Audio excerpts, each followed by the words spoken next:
Dia masih salah sama tapi tidak senang kami dari Papua sama sih. Kalau itu saya sama ayo Pak. Tapi bisa datang. Kayak bonus kan. Jadi KKN-nya gitu. Bapak Ibu, kita mulai ya. Bismillahirrahmanirrahim. Assalamualaikum warahmatullahi wabarakatuh. Waalaikumsalam warahmatullahi wabarakatuh. Ya, pertama-tama marilah kita panjatkan puji syukur kehadirat Allah Subhanahu wa taala yang mana atas berkat rahmat hidayahnya alhamdulillah kita semua dapat berkumpul di acara ini dalam keadaan sehat walafiat. Amin ya rabbal alamin.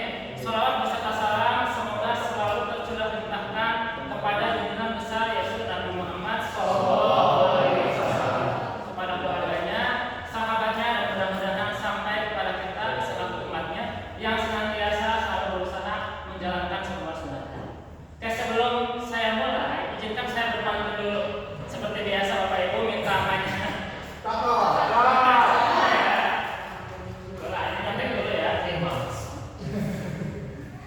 Oke, badan kekar umurnya tua.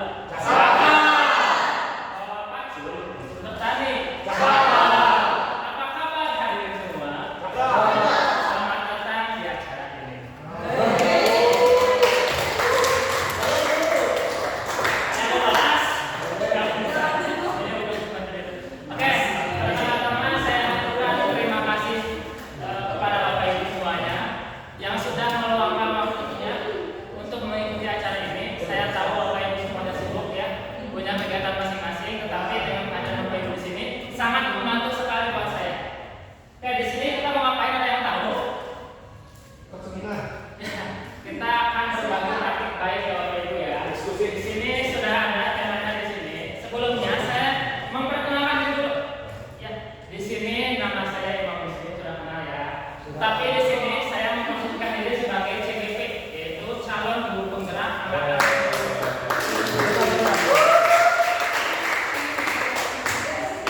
Di sini saya menjalankan salah satu tugas dari CGP, yaitu melakukan diseminasi aksi nyata terkait dengan budaya positif. Ya, jadi ini adalah salah satu tugas saya. Mungkin nanti Bapak Ibu akan menyusul ya, saya tunggu di angkatan 11, 12 dan seterusnya ya. Karena menurut saya CGP ini memberikan banyak sekali manfaat. Ya, banyak ilmu baru yang saya peroleh. Saya banyak berefleksi ketika selama 3 bulan kebelakang ini mengikuti acara ini. Ya, mudah-mudahan kedepannya Bapak Ibu juga mengikuti jejak kami yang sudah terlebih dahulu. Oke, Bapak Ibu semuanya, ya mohon maaf sekali saya berdiri di sini bukan untuk menggurui Bapak Ibu semuanya. Terutama di sini banyak sekali senior yang hadir. Ya, jadi di sini kita sharing saja. Ibarat kata saya bukan mengajari itik untuk berenang, saya bukan mengajari monyet untuk memanjat. Spesial saya kan tidak. Ya, di sini saya bukan menggurui, tapi sekali lagi di sini saya untuk sharing terkait apa? Ya, terkait budaya positif. Ya, sebenarnya saya yakin Bapak Ibu semua sudah paham dan sudah menjalankan budaya positif ini. Makanya di sini kita berbagi aja, sharing aja. Ya. Nah, Bapak Ibu, sebelum kita mulai saya mau bertanya dulu. Menurut Bapak Ibu budaya positif itu apa? Terutama yang di sekolah. Pengertian secara sederhana budaya positif adalah kira-kira apa yang ada di benak Bapak Ibu ketika mendengar budaya positif. Itu kan berarti gabungan dua kata kan? Ada budaya, ada positif. Ada yang mau berkomentar kira-kira budaya positif apa? Masya Allah. Daripada nih, maka kebiasaan yang baik. Oke, betul ya. Budaya positif itu adalah kebiasaan yang baik. Oke, maka budaya ada yang lain katakan apa? Jadi ya, Tadi mau jawab itu budaya positif, kebiasaan yang bisa perilaku yang selalu berulang-ulang. kayak perilaku yang baik yang selalu diulang-ulang. Setuju, betul juga. Kang Asep? Pembentukan karakter sehingga saat itu sudah menjadi hal atau menjadi aktivitas yang rutin. Oke. Memang sebelumnya kan Iya. tidak Betul sekali ya.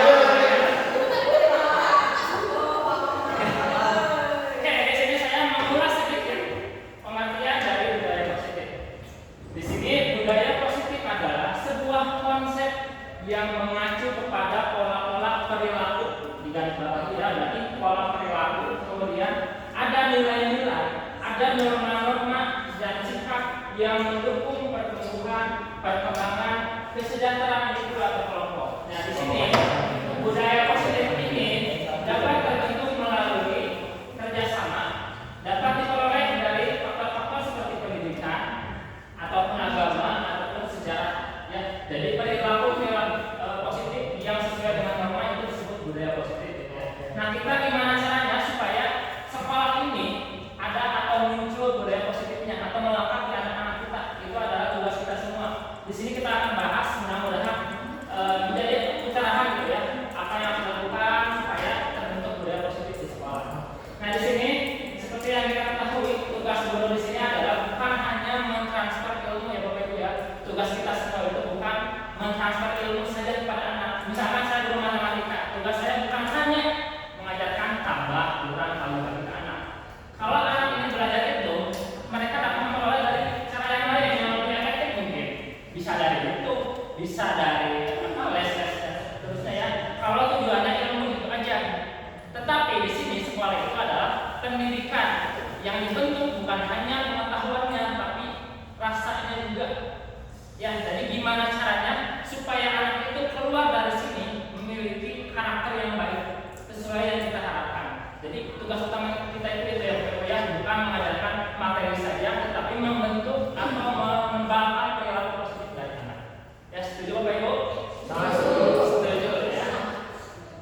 Nah, untuk dapat menerapkan budaya positif, kita sebagai guru ya harus memahami konsep inti dari budaya positif. Lumayan banyak, tapi sebenarnya saya percaya kita semua sudah melaksanakan ini. Cuman mungkin belum maksimal. Ya, supaya maksimal gimana ya? Dengan cara berkolaborasi. Di sini ya ada kita akan membahas sekilas ya tentang perubahan paradigma belajar. Yang kedua tentang disiplin positif. Yang ketiga tentang nilai-nilai kebaikan. Yang keempat tentang motivasi perilaku manusia, kemudian keyakinan kelas, kebutuhan dasar manusia, posisi kontrol guru, dan terakhir adalah segitiga restitusi. Dari delapan ini, apakah Bapak Ibu familiar dengan kata-kata ini? Apakah sudah pernah membaca atau memahami yang delapan ini? Apa ada satu dua yang sekiranya kurang? Saya rasa sudah ya. Rata-rata sudah ya Bapak Ibu ya. Karena kalau kita Oke, ya sebenarnya ini sudah dibahas dalam kuliah, tapi mungkin lupa ya. Di sini saya ingin menambahkan saja, ingin mengulang kembali apa yang sudah kita pelajari di waktu kuliah dulu. Oke, yang pertama dulu yaitu terkait dengan perubahan paradigma belajar. Ini materinya lumayan berat Bapak Ibu ya. Perubahan paradigma. Di sini perubahan paradigma pembelajaran ini merupakan pergeseran antara stimulus respon yang awalnya dulu kita itu menggunakan pendekatan stimulus respon, kita berubah menjadi teori kontrol. Apa itu teori kontrol? Nanti akan dijelaskan lebih lanjut. Nah, pembelajaran dirancang berdasarkan prinsip pembelajaran yang berpihak pada anak dan berdiferensiasi. Ini sudah selaras dengan kurikulum kita saat ini, Bapak Ibu ya, di mana kurikulum Merdeka itu menerapkan pembelajaran yang fokus utamanya kepada anak, bukan kepada guru atau sekolah. Kemudian pembelajarannya pun harus berdiferensiasi. Bapak Ibu masih ingat nggak dulu ketika Bapak Ibu sebagai seorang siswa ini pembelajarannya seperti apa biasanya? Sharing pengalaman dulu ketika kita SMA, SMP, gimana Pak? Sebagai sebuah pusat inovasi, karena teknologi masih terbatas, terus kebanyakan guru itu biasanya menggunakan buku teks, jadi baca halaman sekian, kerjakan juga dan seperti itu terus. Iya, betul. Ada lagi yang lain sama pengalaman saya sama Pak P sama. Jadi zaman kita dulu sekolah SMP, SMA bahkan ya, kita masih ibaratnya dijadikan objek dalam pembelajaran. Ya, kita guru itu hanya fokus pada materi. Guru itu adalah satu-satunya pusat belajar bagi anak, sumber belajar dari anak. Kenapa? Karena pada zaman dulu mungkin ya belum secanggih sekarang. Kan dulu tidak ada internet, tidak mencari buku pun susah. Jadi dianggapnya guru itu adalah gudangnya ilmu. Segala sesuatu yang dikatakan guru adalah benar. Guru itu adalah di buku dan ditiru. Itu adalah zaman dulu paradigma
objek kan, memperhatikan.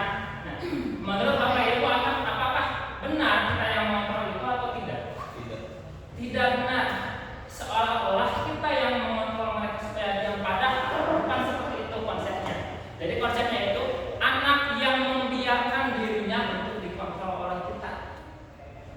Jadi bukan kita yang mengontrol, tapi anak yang membiarkan dirinya untuk dikontrol, yang membiarkan dirinya untuk diatur. Makanya ketika kita menyuruh anak diam, apakah semuanya pasti diam Bapak Ibu? Tidak, pasti ada sisi dua aneh gitu ya. Anu ngomong atau beraktivitas lain mulai sudah keluar ya. Ya, kenapa? Karena anak-anak yang tersebut yang dua tadi misalkan yang menolak, mereka itu menolak untuk dikontrol oleh orang lain. Mereka menolak kontrol kita. Ya, jadi ilusi ini harus kita rubah. Jangan sampai kita berpikiran bahwa kita itu bisa mengontrol anak-anak supaya berperilaku. Nanti gimana cara merubahnya akan dibahas lebih lanjut. Masih panjang perjalanannya Bapak Ibu ya. Ilusi yang kedua, bahwa semua penguatan positif, efektif dan bermanfaat. Artinya apa? Ketika kita misalkan memberikan motivasi kepada anak, memberikan penguatan-penguatan positif, kita menganggapnya itu efektif buat anak. Padahal yang sesungguhnya bisa jadi iya, bisa jadi tidak, tergantung dari kontinuitas apa yang mereka lakukan. Maksudnya apa? Misalkan ketika anak malas belajar, kita memberikan pendekatan motivasi. Nah, jangan malas belajar, kamu kan punya cita-cita, kamu punya impian. Gimana kalau mama kamu, bapak kamu begini? Ibaratnya kita intinya menguatkan aja. Si anak itu mendengarkan kita, besoknya dia berubah, dia lebih rajin.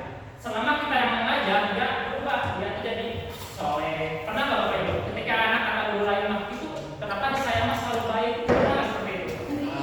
Sering. Seolah-olah anak itu milih itu. Padahal itu miskonsepsi Bapak Ibu. Penguatan positif itu tidak selamanya berdampak baik. Ya, seperti kita ketika anak selalu diberi motivasi, suatu saat dia lepas dari kita, hilang motivasinya.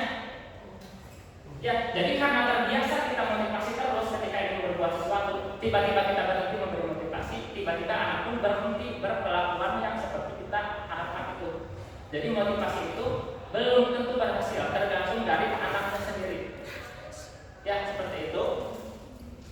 Contohnya gini aja, Bapak Ibu sering mengikuti kajian pengajian. Sering ya, ibu-ibu pasti ya.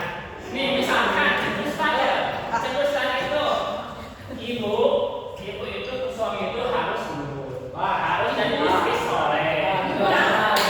Jangan sebutkan suami, karena contohnya seperti itu. Kemudian ibunya itu, ibu-ibu nih, sadar sebenarnya selama ini aku itu selalu minta suami. Sadar lah.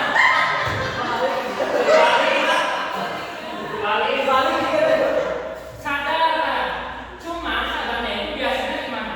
Atau misalkan gini, ketika kita diceritakan tentang akhirat itu mengerikan kalau misalkan ibadahnya kurang, kita kan ada rasa takut ya. Apakah rasa takut itu permanen atau tidak? Tidak. Yang saya rasakan tidak. Kenapa? Karena hari tadi ini kita berbuat baik setelah dinasihati. Hari itu aja, besoknya kita balik ke semula. Benar kan? Ayat paribasa harus menemukan sama tiap hari biar memang terus kan gitu ya. Berarti itu adalah hal yang kurang berhasil. Pendekatan positif itu tidak selalu berhasil. Itu ilustrasi yang kedua. Yang ketiga ada ilustrasi bahwa kritik itu dan membuat rasa bersalah kepada anak itu mampu menguatkan karakter. Ketika kita mengkritik anak, kita beranggapan bahwa ini untuk kebaikan. Kamu jangan gini, lebih baik gini. Itu demi kebaikan. Padahal kita tahu anak sekarang seperti apa. Sedikit-sedikit istilahnya apa? Mental. Dipapadakan mental, segala lupa gitu kan. Nah, padahal kritik yang seperti itu tidak baik. Itu akan menghancurkan anak, menghilangkan karakter dirinya. Ya, jadi kita beranggapan bahwa ketika mengkritik anak itu membuat anak lebih kuat karakternya, justru menghancurkan karakter anak, membuat anak depresi. Kalau kita misalkan mengkritik dia di depan umum, kira-kira anak gimana? pasti timbul rasa malu dan seterusnya. Nah itu adalah ilusi yang ketiga. Selanjutnya yang terakhir adalah ilusi bahwa orang dewasa, berarti kalau di sekolah kan kita ya, bahwa guru itu bisa memaksa, punya kuasa untuk memaksa anak nurut ya karena kita yang mau ya, kita punya kuasa. Padahal ya bukan seperti itu. Ini masih berkaitan dengan yang pertama tadi ya. Cerminan yang sesungguhnya anak itu ketika kita kasih tahu dalam hatinya menurut ibu apakah berdoa atau ada putus. Kamu jangan gitu, gini. Menurut bapak ibu anak itu nurut, tapi dalam hatinya gimana? Apakah gitu? Pasti gitu kan ada dalam hati kan? Ya seperti itu bapak ibu. Cerminan yang sesungguhnya adalah kita lihat anak kecil, anak kita sendiri. Anak kecil ketika kita cari kemana, ngalaman apa? Iya aja. Pasti cari dia nangis, jangan ini tuh, pasti ngamuk apa seterusnya. Itu adalah karakter yang sesungguhnya. Sesungguhnya itu kita orang dewasa tidak bisa mengontrol orang lain yang lebih muda apalagi. Ya ilustrasinya itu ketika kita menerapkan ke anak sendiri, anak-anak kecil pasti menolak karena mereka tidak punya rasa takut, tidak punya rasa segan. Itu adalah yang sejujur-jujurnya. Ketika kita menerapkan dari anak SMA, mereka pasti langsung menurut aja seolah-olah kita punya kuasa. Padahal mereka ibaratnya ya lebih menghormati. Bukan karena itu tapi lebih menghormati, takut dan seterusnya. Itu adalah 4 ilusi yang harus kita luruskan. Karena di sini kan mispersepsi, berarti tidak ada sesuai dengan konsep sesungguhnya. Oke, selanjutnya. Nah, ini adalah perubahan paradigma yang dulu stimulus respon. Kita ganti, kita rubah ke paradigma teori kontrol, pendekatan teori kontrol. Bedanya apa? Di sini ada tabel baca. Baca ya. Misalkan kita akan bahas sebenarnya. Yang pertama, kalau dulu kita berpendapat bahwa realitasnya kebutuhan setiap kita itu anak itu adalah sama. Itu paradigma yang dulu. Paradigma yang sekarang ternyata kebutuhan tiap individu itu berbeda alias tidak sama. Itulah mengapa di kurikulum kita sekarang kita berdiferensiasi karena kita sudah sadar bahwa kebutuhan setiap anak itu berbeda dan tidak sama. Yang kedua, semua orang melihat hal yang sama. Itu adalah paradigma stimulus respon. Kenyataannya setiap orang memiliki pandangan yang berbeda terhadap sesuatu. Jadi mungkin lebih ke pandangan ya. Menurut saya seperti ini, menurut kamu seperti itu. Kenyataan seperti itu tidak sama pandangannya, pasti berbeda. Selanjutnya, kita mencoba mengubah orang agar berpendapat, berpandangan sama dengan kita. Itu paradigma yang dahulu. Yang sekarang kita berusaha memahami, saling memahami keberagaman pendapat atau pandangan. Ya. Kemudian perilaku buruk dilihat sebagai suatu kesalahan. Itu yang dulu. Bahwa ketika anak salah, ya udah memang itu anaknya. Ya. Kalau sekarang semua perilaku itu pasti ada tujuannya. Ketika anak melakukan pelanggaran, ketika anak melakukan pelanggaran disiplin, mereka pasti punya alasan. Nah, yang itu yang harus kita gali. Kenapa kamu seperti ini? Pasti ada backgroundnya. Kemudian selanjutnya, orang lain kalau dulu berpikiran orang lain itu bisa mengontrol saya. Kalau sekarang tidak ada yang bisa mengontrol kita selain diri kita sendiri. Jadi yang bisa mengontrol saya adalah diri saya sendiri. Yang bisa mengontrol anak adalah anak itu sendiri. Ya, tidak boleh memaksa anak supaya dikontrol oleh kita. Ya, tidak boleh. Selanjutnya, pemaksaan ada pada saat bujukan gagal. Pernah nggak seperti itu Bapak Ibu? Kita membujuk anak, tapi anak kita berhasil, akhirnya kita marah-marah. Udah, kalau gini, pernah nggak Bapak Ibu? Enggak, Masya Allah. Alhamdulillah. Berarti paradigma ini sudah paradigma modern, bukan stimulus respon, tapi teori kontrol. Ya, Kita tidak punya Masya Allah, Insya Allah, Bapak Ibu di sini olahraga semua olahraga itu sebenarnya.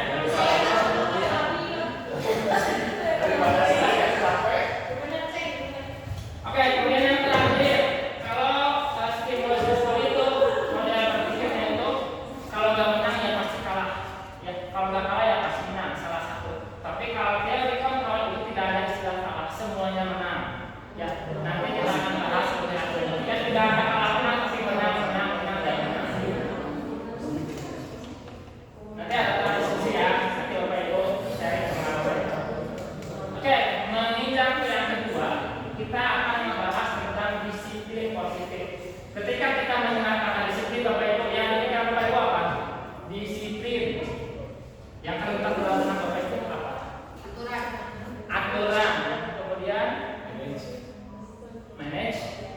Keselamatan.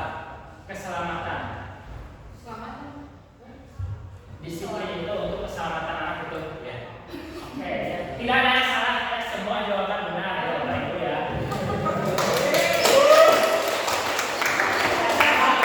Tidak ada yang salah, betul ya. Di sini saya membacakan definisi disiplin menurut beberapa sumber. Yang pertama menurut Ki Hajar Dewantara berpendapat bahwa disiplin adalah sebagai bentuk kontrol diri, yaitu belajar untuk mengontrol diri agar mencapai suatu tujuan. Kalau kita mengintinya disiplin itu tidak melawan aturan gitu ya. Ya, kemudian sedangkan disiplin positif agak beda, disiplin sama disiplin positif. Sedangkan disiplin positif adalah sebuah bentuk penerapan disiplin tanpa adanya kekerasan. Itu bedanya. Kita mendisiplinkan anak tapi no kekerasan, tidak ada kekerasan. Tidak ada ya, bukan no, ya. Selanjutnya, upaya mengkomunikasikan perilaku yang efektif antara orang tua dan anak, mengajarkan anak untuk memahami konsekuensi mereka. Nanti temannya ini ada beberapa yang baru ya. Terakhir, mengajarkan anak untuk tanggung jawab dan rasa hormat berinteraksi dengan lingkungannya. Nah, tujuan mulia dari penerapan disiplin ini agar terbentuknya karakter anak yang kita harapkan. Jadi kita mengharapkan ketika anak itu keluar dari sapa, karakter disiplinnya itu sudah melekat. Jangan sampai ketika keluar di sapa, karakter-karakter yang lainnya itu keluar. Yang itu yang kita hindari.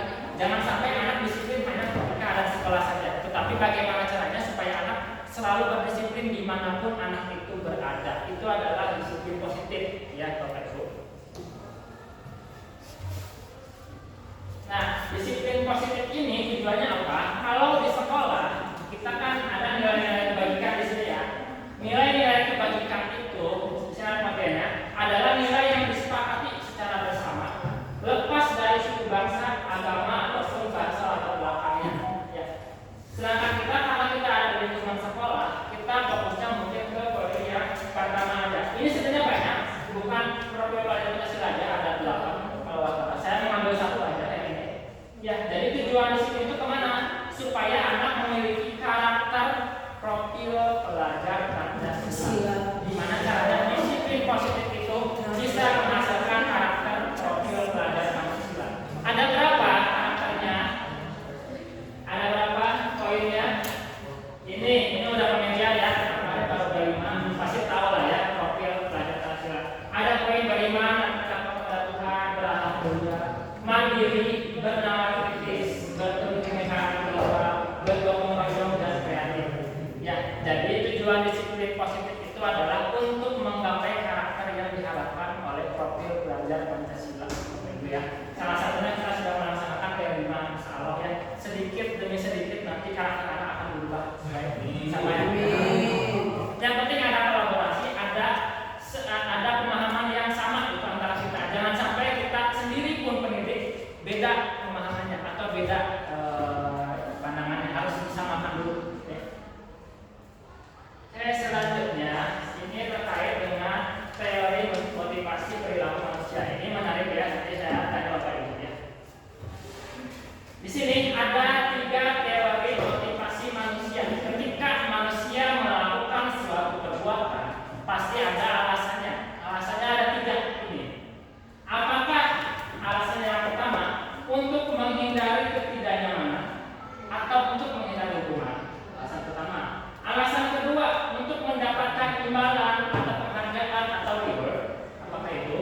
Yang ketiga untuk menjadi orang yang kita inginkan dan menghargai diri sendiri dengan nilai yang kita percaya. Ya. Ini ketiga ini adalah motivasi, teori motivasi. Nah, yang kita harapkan muncul dari anak itu bukan yang pertama atau kedua, tapi yang ketiga, di mana ketika anak melakukan suatu disiplin positif bukan karena paksaan, bukan karena penghargaan, tapi muncul dalam dirinya sendiri atas kesadaran sendiri. Contoh sederhana, Bapak Ibu, saya mau bertanya. Tiap tahun kita ada IHT, itu kan? Ya, di libur panjang kita. Bapak Ibu suka ikut IHT tidak? Suka. Nah, pertanyaan saya, apakah tujuan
tengah-tengah setelah mengamati tiba-tiba jadi muncul sendiri. Curhat ya Pak? Ya, itu Pak Imam.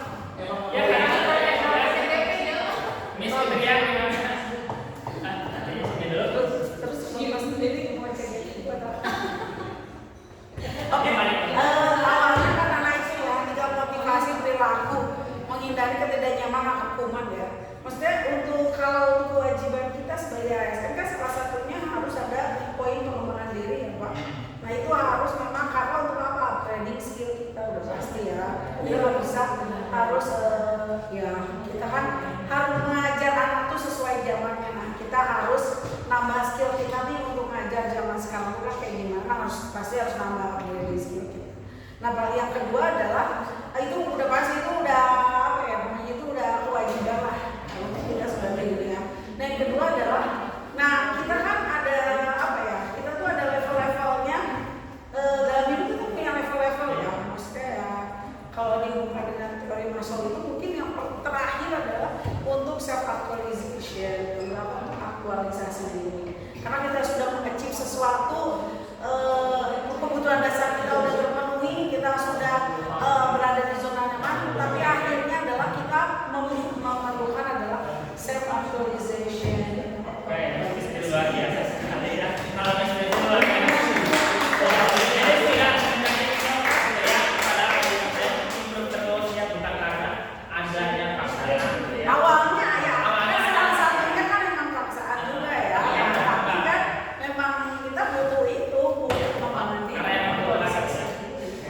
Bagus sekali Pak. Gimana Pak Azri?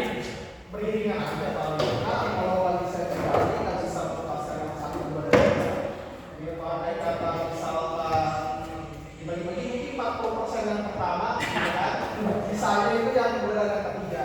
Gitu. Karena kalau misalkan bagi saya untuk dari yang kita inginkan pun mungkin bagi pribadi saya punya metode sendiri. Siapa ya tadi? Makanya yang lainnya tentu saja seperti yang pertama kedua beriringan dan nggak bisa dipaksa kalau Oke, jadi betul ya, saya setuju ya dengan Bapak Ibu semuanya. Pasti ada, nggak mungkin kita hanya fokus kepada yang nomor 3 saja. Nggak mungkin kita itu bukan orang-orang yang ibaratnya luar biasa sekali gitu ya. Kita itu pasti punya sisi di mana kita ada malasnya, di mana kita ada pengen tertujunya. Itu hal yang wajar. Yang penting, mudah-mudahan yang poin nomor 3 itu porsinya lebih banyak daripada yang bersama yang kedua, Bapak Ibu ya. Insya Allah. Yang penting itu loh ya. Ya. Saya tulis. Ini saya tanya dulu nih. Bertanya lagi loh. Sebagai seorang guru nih, pengalaman aja dipakai ya, nggak usah dilebih, nggak usah diperang-perangin. Ketika kita mendapati anak melakukan kesalahan, ketidakdisiplinan selama ini Bapak Ibu, gimana cara menanganinya? Ada yang mau sharing? Apakah dengan marah-marah menghukum? Apakah ngobrol? Atau curhat di luar biasa? Curhat Bapak Ibu, saya kalau saya jawab. Mungkin ya, mungkin sharing pengalaman. Saya berasal dari siswa yang nakal. Betul dari SMP, SMA. Ya kalau ditampar dulu, kita ditampar lagi seperti itu. Jadi untuk menindaklanjuti siswa yang jelas kita harus masuk dulu ke dunia anak. Jangan sampai kita setelah siswa itu melakukan kesalahan kita sudah jadi. Nggak mungkin lihat nih kenapa sih anak melakukan seperti ini. Kita telusuri lagi. Oh ada momennya anak misalkan mereka melanggar pertama mencari jati diri, dia mencari apa ya bentuk kasih sayang atau yang lain seperti itu. Kalau memang kita sudah mengetahui anak melakukan pelanggaran ya sudah. Selama anak sudah bisa mendengar, tak perlu marah-marah, nggak usah teriak-teriak, maka anak akan mendengar. Itu mungkin Pak Iwan. Oke, Bapak berarti tenang dulu lah ya, berprosesnya. Kamu pasti ngobrol dulu. Intinya jangan mempermalukan anak. Oke, setuju sekali. Jangan mempermalukan anak, nanti anak takut dan bersama kita. Ini dari siapa? Kuliah di Bapak Rian. Ya, kalau saya sih Pak Imam sepengalaman saya selama mengajarnya ada satu kelas yang hampir 80%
tidak dilibatkan juga ketika kita menentukan dalam sesuatu. Kemudian menghukum itu biasanya tidak terencana. Misalkan kita lihat di kelas ada anak mau PW, sini ambil HP-nya, itu kan biasanya dadakan.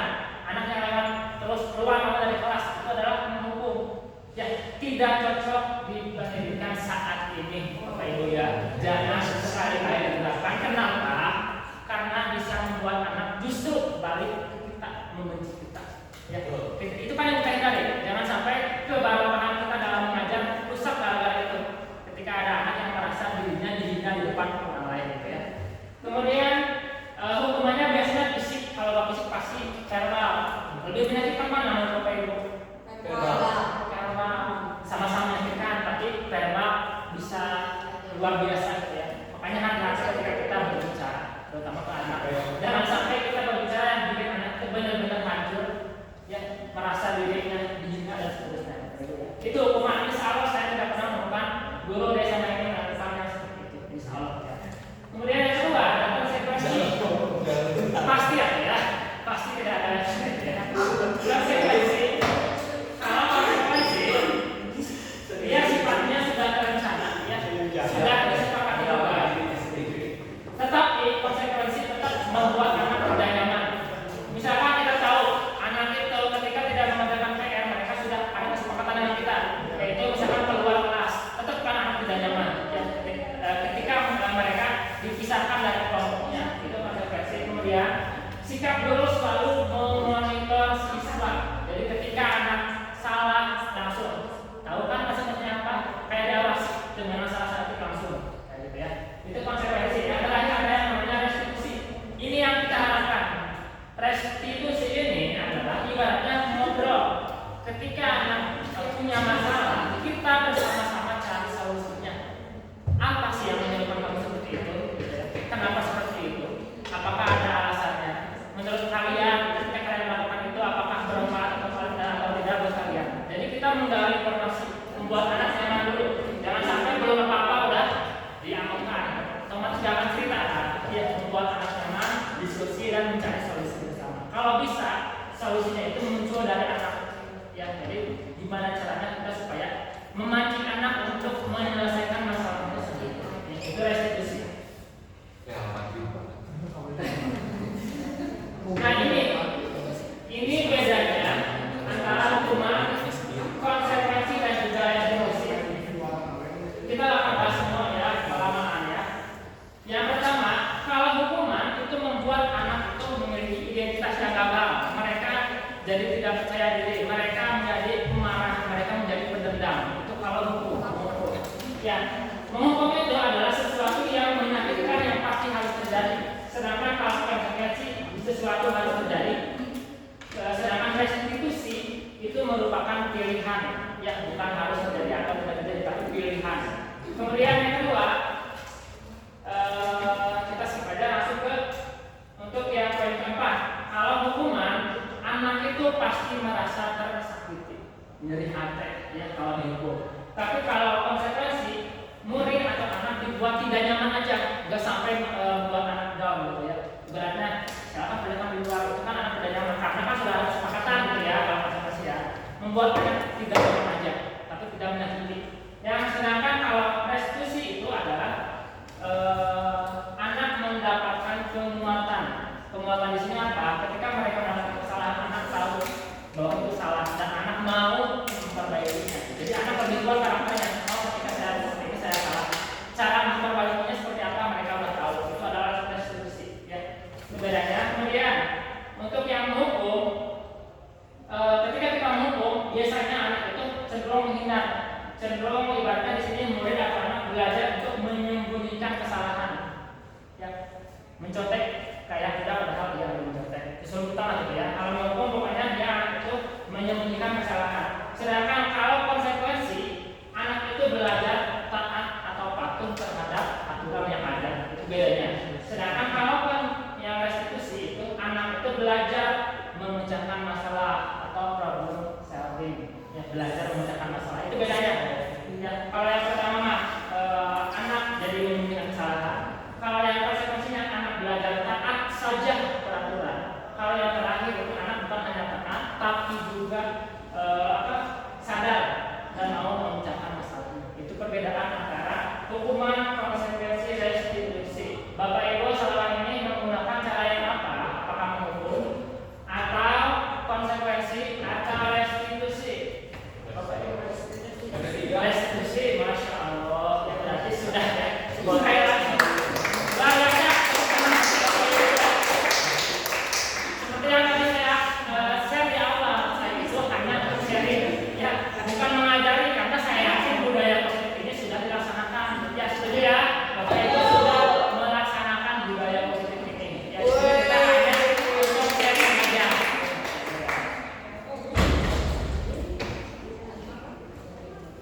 Oke, kita beranjak ke yang kedua yaitu keyakinan kelas. Keyakinan sama peraturan sama nggak Bapak Ibu? Beda ya. Ya kenapa keyakinan? Kenapa bukan peraturan kelas aja? Karena keyakinan dan peraturan beda. Bedanya apa? Ada yang tahu? Peraturan sama apa, Pak? Keyakinan sama peraturan. Mengapa keyakinan kelas? Kenapa tidak peraturan kelas aja? Bedanya apa? Bapak Ibu? Keyakinan itu dibahas secara bersama peraturan dari satu atasan. Oke, kalau keyakinan dibahas secara bersama-sama, kalau peraturan itu biasanya sepihak, tuh gitu ya. Tuh ada istilah gitu ya, peraturan mah jangan dilanggar atau peraturan. Makanya kita bayangin, jangan membuat peraturan kelas, tapi membuat keyakinan kelas. Kita dalam Islam yang pertama itu apa? Iman. Iman itu apa artinya? Iman itu Iman. Yang ini dengan hati ucapan dengan lisan dilakukan perbuatan. Wow, masalah. Siapkan dua kamar di sini ya. Jadi kita bukan hanya ingin peraturan, tapi yang lebih tinggi dari itu yaitu keyakinan. Anak itu yakin dengan hal tersebut. Ya, biasanya kalau keyakinan itu sifatnya lebih universal. Misalkan kalau peraturan kelas nih, di kelas ini jangan berisik ketika guru menerangkan, jangan mengobrol, jangan meng-HP atau jangan kurang anting, itu peraturan. Kalau keyakinan cukup satu aja, kita meyakini menghormati orang lain adalah keharusan. Yang tadi anak ngobrol ketika kita menerangkan, apakah mereka menghormat atau tidak? Tidak kan? Jadi cukup dengan satu kata atau kalimat saja yang mewakili runtutan yang tadi itu. Dan itu harus disepakati oleh semuanya. Kita tidak boleh membuat keyakinan kelas sendiri, harus berdiskusi dengan anak sehingga nanti keyakinannya numbuh di anak. Kita tidak usah mengajarkan anak kamu melanggar nggak usah, mereka pasti introspeksi karena mereka yang pikir, pasti mereka langsung saya melanggar keyakinan yang ini. Itu bedanya ya. Kalau peraturan mah ibaratnya pada poin, kemudian ya hanya peraturan aja, menjalankan saja, tidak menjiwai. Tapi kalau keyakinan harus dijiwai, gimana dijalankan. Itu bedanya. Kenyamanan. Ya, pokoknya sejalan.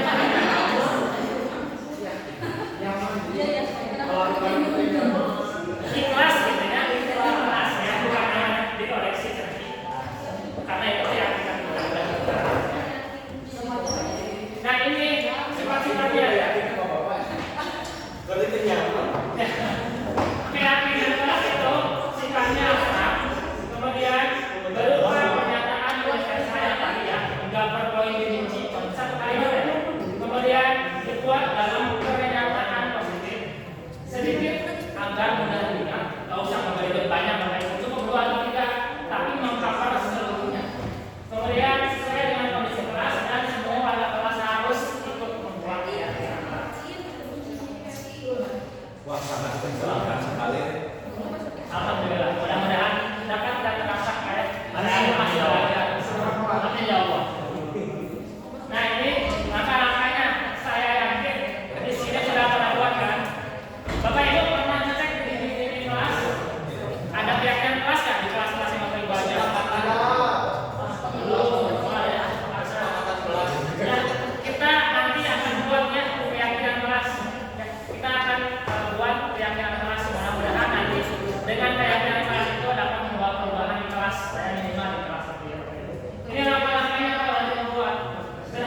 dan mengcover semuanya.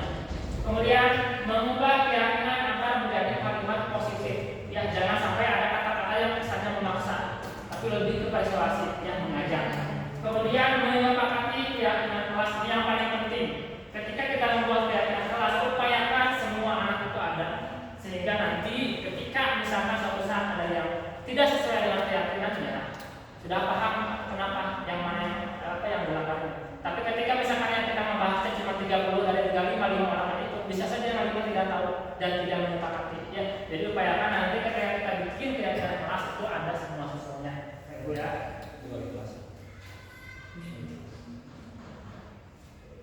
Oke, sebelum kita lanjut, capek tak? Capek. Saya juga. Berapa menit itu? Ya. Berapa slide lagi?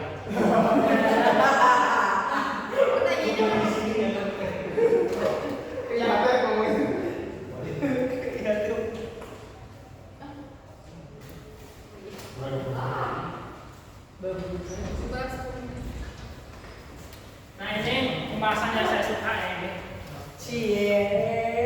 Semuanya suka sih ya. Wow. Kebutuhan dasar manusia. Nah, ini kebutuhan dasar manusia. Di sini kalau saya yakin nih, saya sebelum saya kita udah tahu nih. Bapak Ibu juga pasti sudah tahu kan. 5 kebutuhan dasar manusia. Pernah dengar? Ya. Pasti pernah dengar saya. Jadi di sini ada 5 kebutuhan dasar manusia. Yang pertama adalah kebutuhan bertahan hidup. Ini penting sekali. Contohnya apa? Kebutuhan bertahan hidup. Apa? Makan, minum, pakaian, tempat tinggal, kesehatan. Itu adalah kebutuhan dasar kita, kebutuhan bertahan hidup. Kalau kita tidak makan, mati, sakit, ya ujung-ujungnya kan punah, ya. Itu kebutuhan dasar kita. Yang pertama, penting sekali ya. Nah, yang kedua ada kebutuhan penguasaan. Nah, di sini kebutuhan kemampuan atas kemampuan.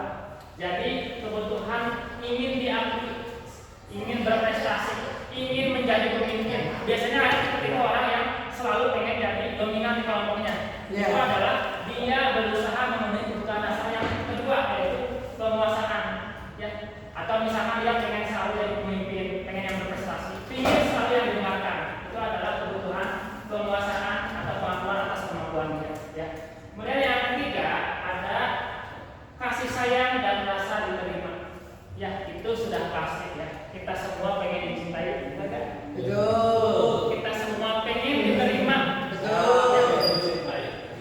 Dicintai dan mencintai, ya Pak Enes ya. Kita semua pasti menginginkan dicintai, mencintai, diterima. Bapak Ibu ingat ketika dulu mendekati pasangannya sebelum menikah, bagaimana perjuangannya supaya diterima? Ya. Itu adalah upaya. Itu adalah upaya kita sebagai manusia normal ya untuk memenuhi rasa yang tadi. Gimana caranya saya mendapatkan cinta kasih sayang si dia? Nah, itu si dia itu kan sana. Si dia.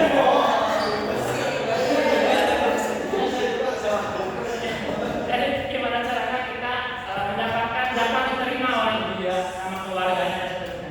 Itu sifat kebutuhan dasar manusia. Tidak bisa tidak. Semua orang pasti pengen diterima.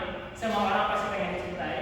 Ya, Bapak Ibu yang ketika dulu sama ya Bapak Ibu ya, pengen diterima di sapa ini dengan tangan terbuka gitu ya. Selanjutnya yang keempat ada kebebasan. Bapak Ibu suka nggak diatur? Suka atau senang nggak kalau diatur orang? Apa begini kan? Enggak. Karena pada dasarnya kita itu tidak suka diatur. Kita itu suka kebebasan. Benar kan? Ya. Dan itu nggak apa-apa karena itu merupakan kebutuhan dasar manusia. Hakikatnya manusia itu tidak suka diatur. Pengennya semau gue, saya mau jadi gini. Ya. Jadi jangan heran kalau nanti teman-teman seperti itu. Karena itu adalah sifat dasar dari manusia. Kebutuhan dasar dari manusia. Dan yang terakhir adalah kesenangan. Ini adalah favorit Miss Fitrian. Ya, untuk memperoleh kesenangan dengan cara apa? Salah satunya dengan cara DML tadi ya, dan juga saya. Itu adalah mencapai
aku gitu ya. Itu adalah tipe-tipe orang yang penghukum. Yang kedua adalah posisi kontrol dulu sebagai pembuat rasa bersalah, membuat anak merasa bersalah. Kamu mah gara-gara kamu, jadi bapak tadi marahin, gara-gara kamu orang tua Namanya kalau di bawah itu adalah tipe yang kedua, yaitu membuat merasa bersalah anak. Ya. Tipe yang ketiga adalah sebagai teman. Ya, kita menganggap siswa itu teman. Ya, menurut bapak ibu ketika kita menanyakan itu gimana reaksi anak? Tergantung Ada anaknya. Ya, ada anak yang tahu diri. Ibaratnya ada anak yang malah mengucap. Ya itu hati-hati ya kita di sana. Ya, jangan sampai posisi kita sebagai teman yang membuat anak justru jadi kurang karakternya jadi kurang baik. Ya. Kemudian yang selanjutnya ada guru yang pemantau. Nah ini yang pemantau ini lebih baik. Kalau guru pemantau itu biasanya guru yang suka menegakkan peraturan sekolah, tapi karakternya tidak sama. Kalau ngomong biasa aja datar.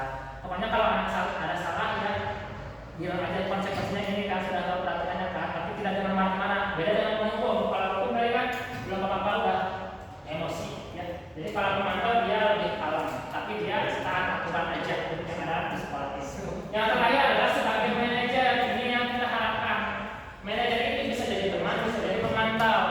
Di satu sisi kita menegakkan peraturan, di sisi lain kita juga bisa menjadi teman.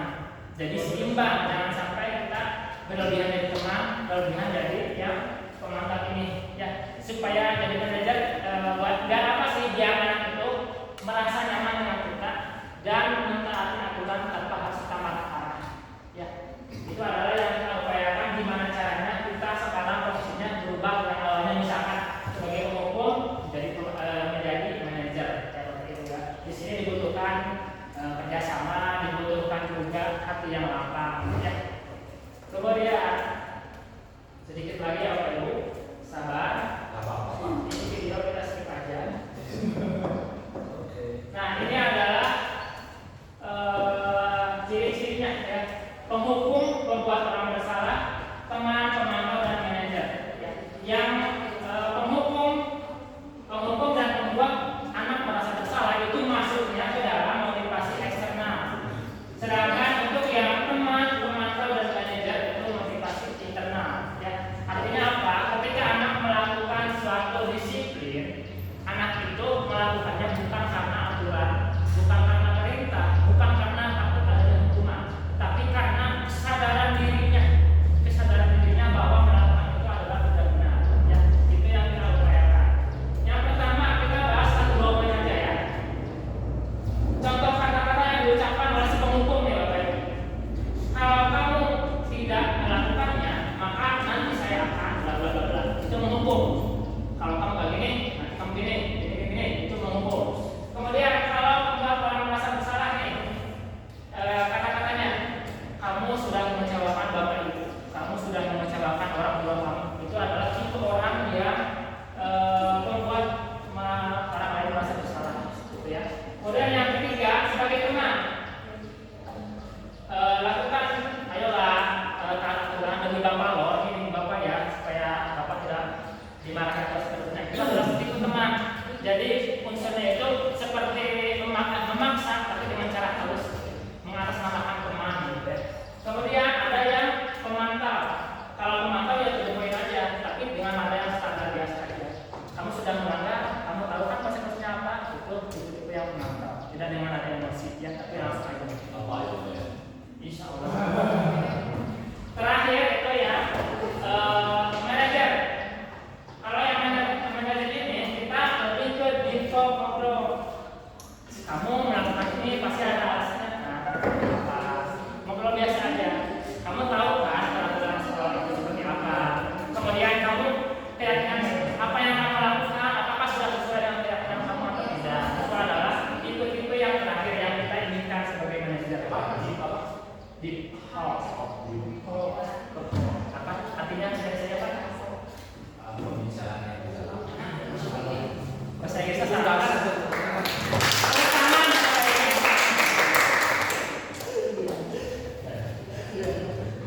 Nah ini coba menurut Bapak Ibu yang pertama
kembali ke pokoknya. Langkah-langkahnya apa saja? Yang pertama ada menstabilkan identitas. Itu adalah langkah dasar yang pertama. Ketika kita melihat anak melanggar peraturan, yang pertama kita lakukan adalah menstabilkan dulu identitasnya. Dengan cara apa? Dengan cara bertanya atau misalkan pertanyaannya gini, kamu melakukan ini kan? Iya, katakan. Bapak tidak menyalahkan kamu, misalkan. Gitu kan katanya. Atau di sini Bapak tidak mencari siapa yang benar, siapa yang salah. Itu adalah kata-kata yang bisa kita gunakan di tahap yang pertama. Atau misalkan memanusiawikan apa yang mereka lakukan. Misalkan anak berbuat kesalahan, ya kita semua kan manusia ya, kita kan pasti semua pernah berbuat salah. Itu adalah contoh kata-kata atau kalimat yang kita ucapkan di tahapan yang pertama. Supaya apa? Supaya anak tenang dulu. Jangan apa-apa anak sudah lari berbang ke sini karena telat, misalkan langsung kita marahin, ngobrol dulu. Gak apa-apa terlambat, kan manusiawi pasti ada alasan dan seterusnya. Ya jadi pertama itu stabilkan dulu identitasnya. Jangan sampai apa-apa orang udah ada diri dulu ya sok ya. Yang kedua ada validasi tindakan yang salah. Jadi kita memvalidasi tindakan anak tersebut dengan cara apa? Misalkan kata-katanya, menurut kamu ini sudah benar atau tidak? Atau misalkan validasinya, Bapak yakin sekali kamu pasti punya alasan kenapa kamu terlambat. Bapak yakin kenapa kamu punya alasan kenapa kamu misalkan menggunakan sepatu Bapak. Jadi dengan anak kita baru nanti di tahap terakhir kita menanyakan keyakinan mereka, keyakinan yang kita buat. Menurut kamu misalkan ya, menurut kamu terlambat di sekolah sesuai tidak dengan keyakinan kamu? Misalkan katakan tidak sesuai. Keyakinan mana yang menurut kamu langgar? Itu adalah contoh-contoh kalimat yang kita ucapkan di tahap ketiga. Nanti di sana kita akan menanyakan juga kepada anak di tahap terakhir itu. Bapak mau nanya, misalkan ibu mau nanya gimana caranya supaya kejadian seperti ini tidak terulang. Nanti anak yang menawarkan idenya, ya Pak, nanti saya mulai sekarang misalkan pasang alarm supaya tidak dengar, atau misalkan meminta ibu saya menutang lebih awal dan seterusnya. Jadi gimana caranya segitiga restitusi itu anak mencari solusi atas masalahnya sendiri tanpa paksaan sesuai dengan hati nuraninya. Itu yang kita inginkan. Jangan sampai anak itu memperbaiki kesalahan hanya karena kita yang nyuruh. Kamu nanti seperti ini. Yang kita harapkan adalah anak sendiri. Oke Pak, mulai sekarang saya akan seperti ini. Supaya tidak seperti ini lagi, saya akan begini. Itu adalah contoh segitiga restitusi. Dan ini karena kita kan sekolah ya. Di sekolah itu pasti lumayan banyak yang namanya pelanggaran. Ya, jadi kita harus benar-benar paham gimana cara menanggulangi pelanggaran tersebut supaya anak itu lebih disiplin positif gitu ya. Bukan hanya karena mereka karena peraturan udah keluar dari sekolah bebas lagi. Nah, seperti itu Bapak Ibu. Oke, sepertinya sudah beres. Ini ada video, tidak ada suara. Ini contoh saya terakhir Bapak Ibu. Penerapan segitiga restitusi. Mangga ditonton. Gimana kabarnya sehat? Alhamdulillah sehat. Jadi begini Bapak, alasan Bapak memanggil ke sini karena tadi Bapak orang ada katanya tadi bulan ngetek ya? Iya Pak, tadi belum langsung ngetek karena waktu kerjakan masih lagi beres. Sedangkan yang harus kerjakan masih banyak, jadi gue langsung ngetek. Oke, jadi bulan langsung ngetek karena tadi waktunya mepet tadi ya? Iya Pak. Oke, menurut Bapak hal yang dilakukan itu mungkin hal yang wajar ya Bapak, karena biasanya ketika kita terdesak akan suatu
Bapak sudah selesai sama ininya, mudah-mudahan kedepannya hal tersebut tidak terulang lagi ya. Ini mudah-mudahan yang terakhir. Udah ya, mungkin sekian aja. Sekarang udah boleh dulu. Izin ya Pak. Assalamualaikum. Waalaikumsalam. Eh,